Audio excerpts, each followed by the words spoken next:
What's up, gang? Welcome back to Daniel Dunlap Woodworks, and today we're going to build a keepsake box out of rustic hickory. Let's go. Alright, first thing I'm going to do is I'm going to rip all these down to 4-inch widths, and from there we'll cut them to length.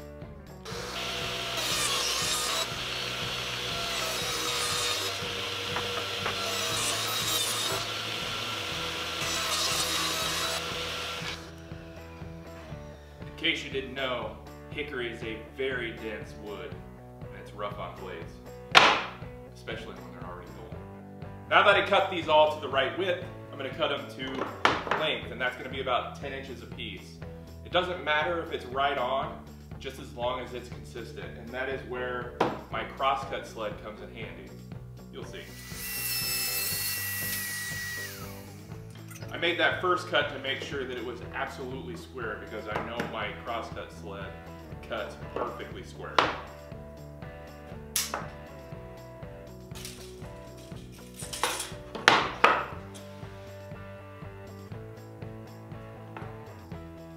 But like I said, it doesn't matter if it's perfect because the crosscut sled is going to make sure that they're all cut the same length by using a stop block.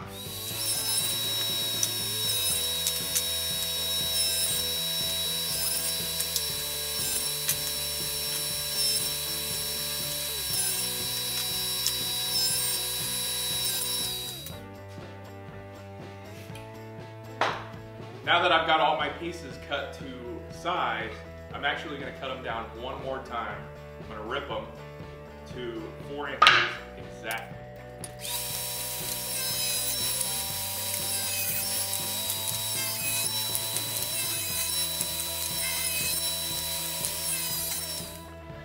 Alright, it's time to start filling these holes and these cracks, and I'm going to use CA glue, aka super glue, Black Diamond's pigments, in this case Caribbean blue, to tint the glue, and an accelerator to help accelerate the cure time so I don't have to wait around.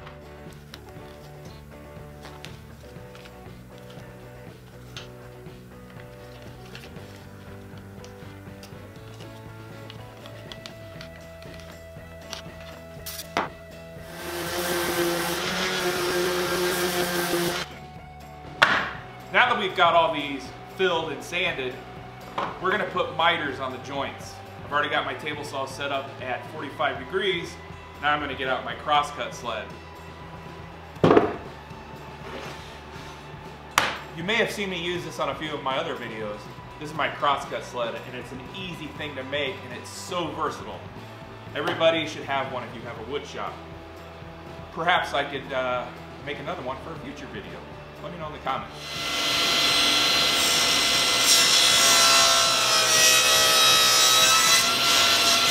Now that I have one side cut on all of them, I'm going to flip it over and set up a stop block so it's all consistent. Make sure that's tight. Rock and roll.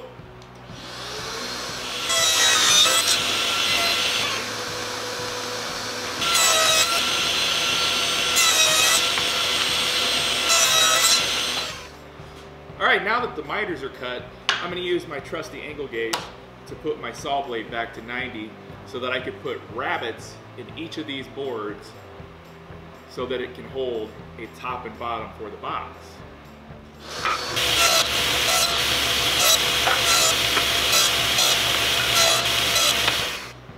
For the top and bottom of the box, I'm going to be using 1/4 inch plywood, and since this is only cutting 1/8 of an inch, we got to move the fence over another 1/8.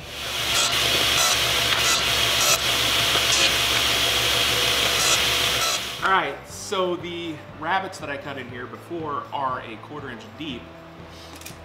So I need to measure the inside of this box, which is 9 1/16, and add a 1/2 inch. That's a 1/4 inch plus a 1/4 inch. So 9 1/16, I'm going to cut it to 9 1/2. And subtract off that 16th to give it a little wiggle room. Now I know I might get some hate doing this from the internet, but if you don't feel comfortable doing a cut, don't do it.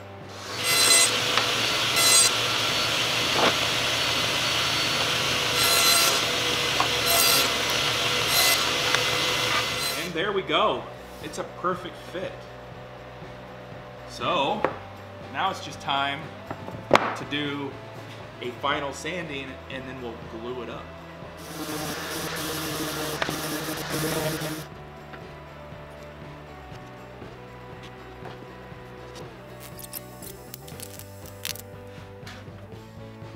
Hey, good morning! So I let that box cure up overnight, so now it's time to take it out of the clamps so we can start cutting for splines to reinforce that joint. So in one of my older videos, I showed how I made this miter spline jig for picture frames, but it'll come in handy for the box too. If you're curious about how to make this jig, go check out that video. I'll put a link down in the description.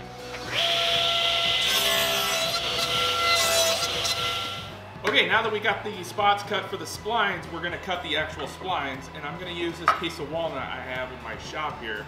I think it'll be a nice contrast for the hickory that we have for the size of the box.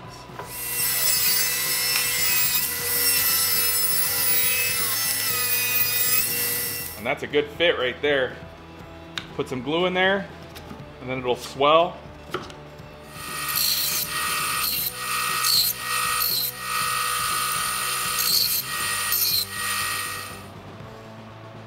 So now it's time to put in the splines. We're gonna spread some glue on them and tap them in with a mallet.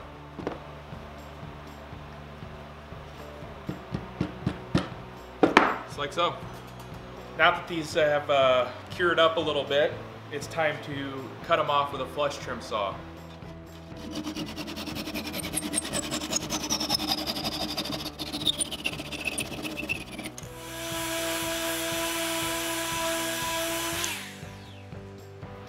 Now it's time to cut the lid off.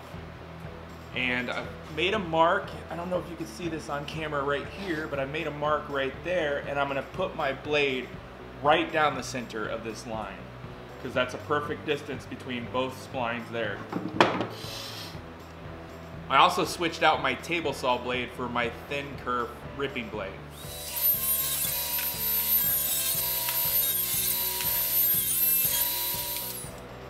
And just like that, we have a box that opens.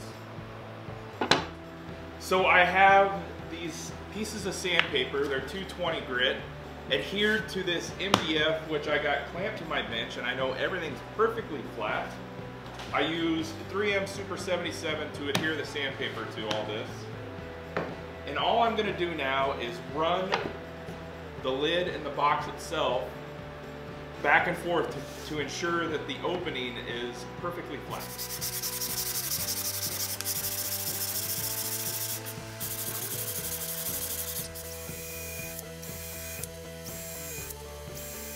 Well, I put the hinges on and then I took them back off, because now all we need to do is some detail sanding, and then we'll be ready for finish.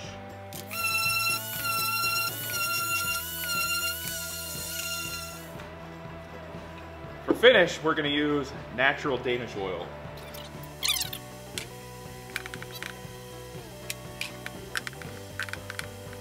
Alright, so I've already put a coat of Danish oil on the box, and I've actually already put one coat of lacquer on the box off camera, but I'm going to add a second coat of lacquer just for extra protection.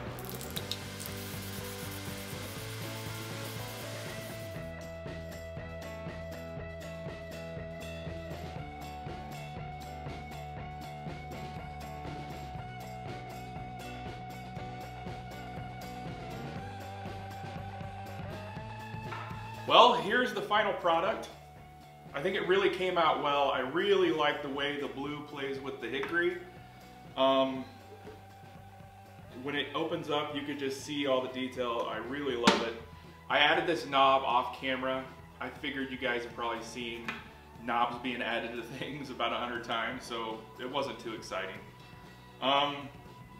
If you think I deserve a subscribe or a like, please do so. Or engage with me in the comments. Tell me what you want to see next. Or tell me what I did wrong. I always try to respond. With that said, thank you for watching. And I'll try to leave a link of a past video somewhere on the side of the frame here. Thanks again.